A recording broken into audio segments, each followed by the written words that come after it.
Okay. Sugar. There's natural sugar in fruits and vegetables. Is that as bad as refined sugar and honey? No, great question. And we'll talk about sugar in our next section. Remember, there's natural sugars. Refined sugar is taking the natural sugar and then refining it, removing the healthy stuff. And we'll address it in our next section and give you that white stuff. Okay, the white stuff is refined sugar, and that's what you find in everything. So refined sugar is worse than regular sugar. And also, the way God designed it, you know, when you eat fruits and vegetables and everything, there's also something called fiber. Fiber is in all these little fruits and vegetables that you're eating. Why? Because even if you're eating a fruit with a lot of sugar, you're also eating fiber. And fiber, you stop how you're living today, and then you start eating healthy and exercising and drinking water and eating fruits and everything like that. If you start doing that, taking your health seriously, 7 years from now, okay, you'll be a whole new person. But the quality of your cells will be healthier. Because remember, if I want to build a house and I have crappy material, that house is going to fall when the wind blows, okay? But if I have better quality material, that house is going to stand, right? So the quality of material, everything, well then, you know, you're going to look like the Pillsbury Doughboy, right? So, because your body will build you out of what you eat, okay? Great question. So let's move on and let's get into the real meat and potatoes. So this is the most important section. So let's go. Okay, so inflammation. How many of you have heard of the term inflammation? All right, great. Inflammation happens to everybody, okay? Now, inflammation, many a times when you hear inflammation, you usually hear about it in a negative, you know, connotation. Oh, inflammation, it's bad. But actually, inflammation is really just the way the body protects itself from any damage, whether it's a harmful substance, infections, bacterial infection, viral infection, any injuries, or even any toxin. So inflammation is the response that your body produces in response to all the stuff that's hitting us, right? Whether you know, a car exhaust just blows a plume of smoke in your face. You know, you're breathing that stuff in, and that's toxic. And so the body has to have a response to it. Now, inflammation itself is actually a very good thing. It can be good and bad. It's actually a good thing because it's how the body reacts and responds and protects you.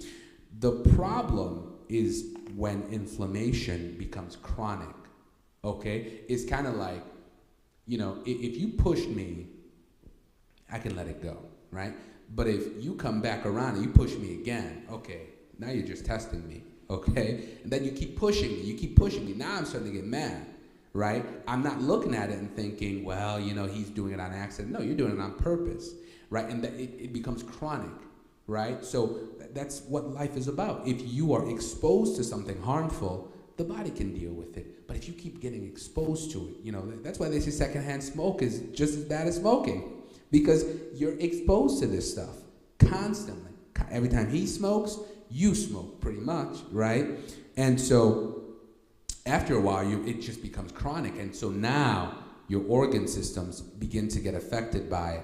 And so inflammation, when it's chronic, it begins to damage your cells.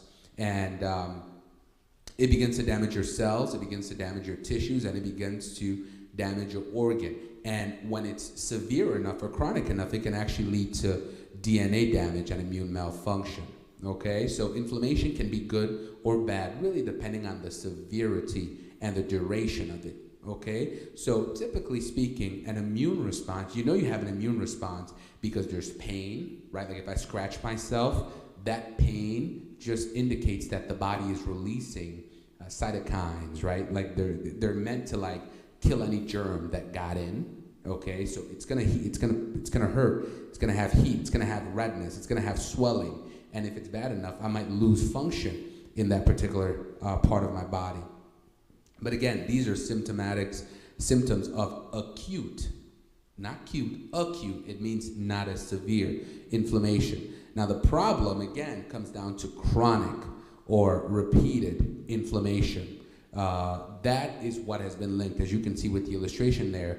Chronic inflammation is what is linked with all of these conditions that you guys are asking me about, okay, that some of you have.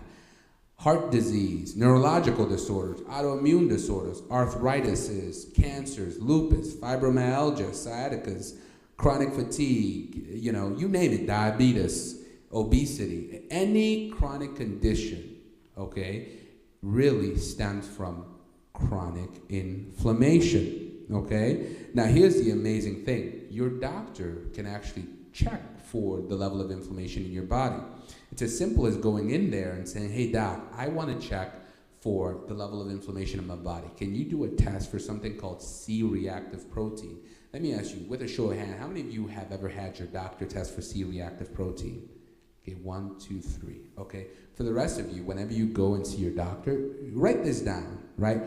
Doctor, you know, when you're doing your checks, you know, your annual, yearly exam, have your doctor check for something called C-reactive protein, okay? It's a blood test, but it tells you how much inflammation is going on inside of you, okay? It's a great indicator for, you know, maybe there's an infection that you don't feel yet, but if it's high, then there's something going on in you, okay? Maybe it's an infection, maybe it's, you know, the precursors to the disease, but you definitely want to have your doctor check for this. Fighting inflammation, you know, can be as simple as changing your diet, believe it or not. Right now, obviously, you have to remove yourself from the causes, right? If someone is smoking around you, you know, remove yourself from that situation, okay, or avoid them, or, you know, whenever they're smoking, right? But changing your diet and your lifestyle can also help reduce inflammation, okay? Avoiding certain foods while eating more of others can actually help. For example, foods that tend to be high in antioxidants and polyphenols, foods like extra virgin olive oil, okay, is a really, really good oil. That's the only oil I use. There's also avocado oil. Extra virgin, if you can get extra virgin of anything, that's probably good.